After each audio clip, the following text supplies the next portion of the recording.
সে বিষয়টি জানতে চলেছো। আর তুমি যারা আমার চ্যানেল নতুন হচ্ছো অবশ্যই চ্যানেলটি সাবস্ক্রাইব করে রাখবে নিত্য নতুন important video notification mobile laptop computer পেতে চাইলে। আর যারা সাবস্ক্রাইব করছো thank you so much. So now talk now about our whiteboard try to understand today's lesson advanced English sentence structure. How to use how to learn.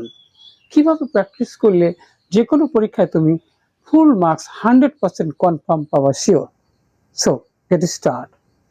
Hello my dear love viewers, আমরা বলছিলাম advance sentence structure, কিভাবে practice করলে full marks 100% confirm.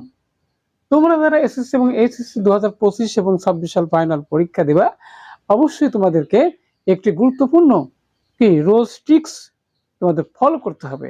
তাহলে কিন্তু এই transformation sentence, voice change যে কোনো ক্ষেত্রে হোক অবশ্যই এই স্ট্রাকচারের প্রয়োজন রয়েছে।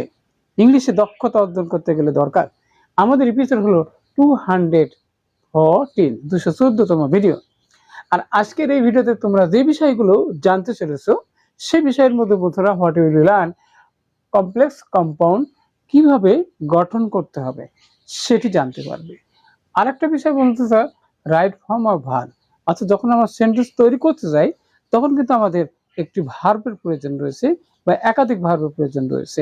তাহলে সেটা টেন্স পার্সন অনুযায়ী কিভাবে ইউজ করতে হবে সেটি জানতে পারবে। আরেকটা বিষয় রয়েছে বন্ধুরা, যেখানে ক্লোজ, টেন্স এবং ভয়েস চেঞ্জ করার জন্য এবার তাদের স্ট্রাকচার দরকার রয়েছে। তাহলে স্ট্রাকচার কত গুরুত্বপূর্ণ অবশ্যই আমাদের জানতে হবে। আরেকটা বলছে কিভাবে রেগুলার প্র্যাকটিস করলে ফুল মার্কস 100% কনফার্ম পাওয়া। ওকে, তাহলে আমরা জানার জন্য প্রথমে দেখো বন্ধুরা যে স্ট্রাকচার হলো গঠন।